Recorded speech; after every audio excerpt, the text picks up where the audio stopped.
So this is our story today. Somebody Loves You, Mr. Hatch. In this story, there's a man who gets an unexpected gift from the mailman.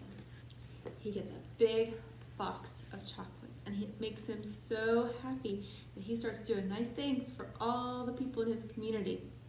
But then he finds out that maybe that box of chocolates wasn't meant for him. How would that make you feel if you got a gift and then you realize that it wasn't meant for you? Let's find out. Somebody Loves You, Mr. Hatch. Mr. Hatch was tall and thin, and he did not smile.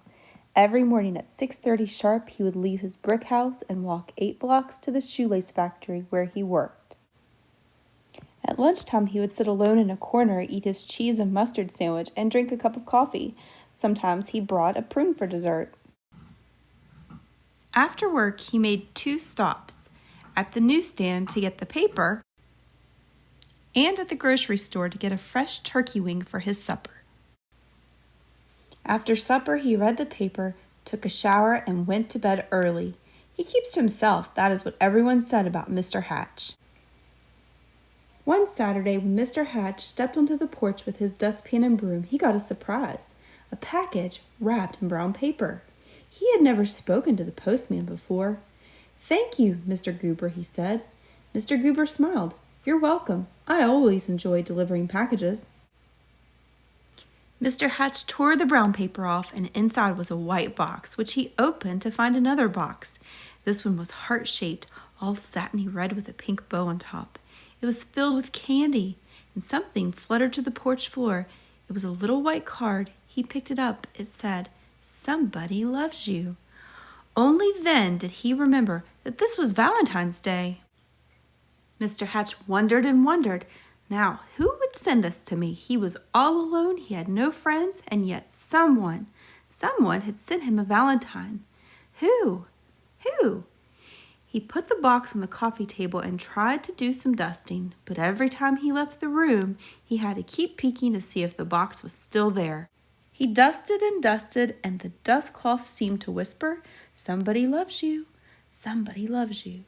At last he flung the dust cloth away and exclaimed, "Why, I've got a secret admirer!" And then he did something he had never done before. He laughed.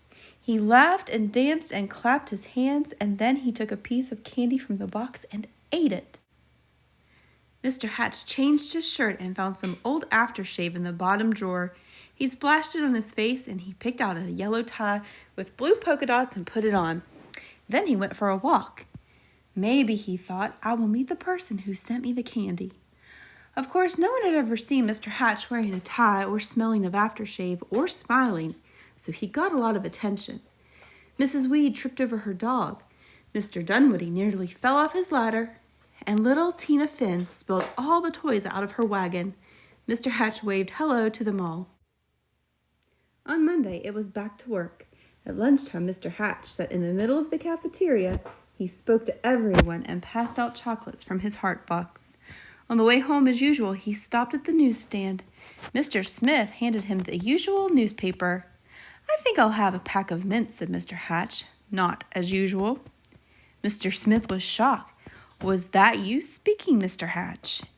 "Indeed it was," said Mr. Hatch. "I said I would also like a pack of mints, and if you don't mind my saying so, Mr. Smith, you don't look very well today." Mr. Smith recovered from his shock to reply, "You're right, I don't feel very well. I have a cold. I was supposed to go to the doctor's this afternoon, but this stand has been so busy I haven't had time." Mr. Hatch smiled. "Why, I'd be happy to watch the stand for you while you go." Mr. Smith could hardly believe his ears. "You would?" "Certainly, to show me what to do." And so Mr. Hatch ran the newsstand for an hour. He wondered if any of the women who stopped by to buy a paper or a magazine or a candy bar had sent him the mysterious valentine. When Mr. Smith returned, Mr. Hatch made his usual stop at the grocery store. "I'm a little tired of turkey wings," he told Mr. Todd. "I think I'll have a nice fresh slice of ham." Mr. Todd weighed the meat and wrapped it. "You look worried," said Mr. Hatch. "I am," said Mr. Todd. "My little girl is late. She hasn't come home from school yet, and I can't leave the store to look for her until my wife arrives." "Goodness, why didn't you say so?" said Mr. Hatch. "I will go look for her." And so he walked to school and found little Melanie Todd by the swings and brought her home. Thank you," said the grocer. "Any time," said Mr. Hatch. After supper, Mr. Hatch did not bother to read the paper. He decided to bake brownies instead. It would be nice to have brownies to share the next day with the people at the shoelace factory. As he baked, the warm chocolate smell of brownies floated through the neighborhood. Children gathered round Mr. Hatch's house, sniffing the air.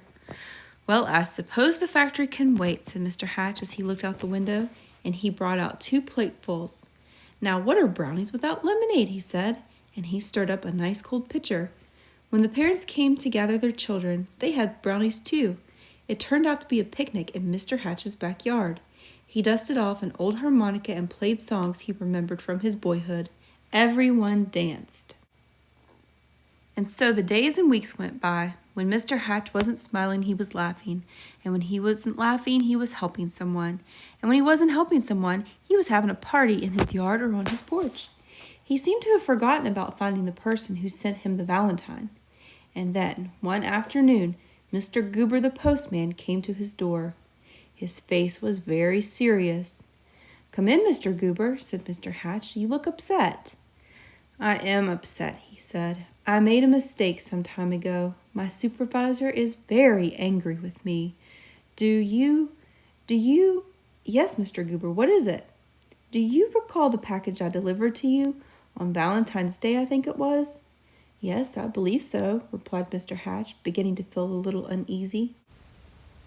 "I don't suppose you still have it," said Mr. Goober sadly. "As a matter of fact," said Mr. Hatch, "I still have the box.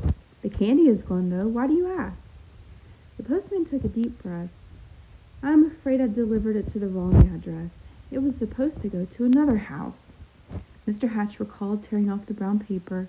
It had never occurred to him to look at the address. He fetched the heart-shaped box and the pink bow and gave them to the postman.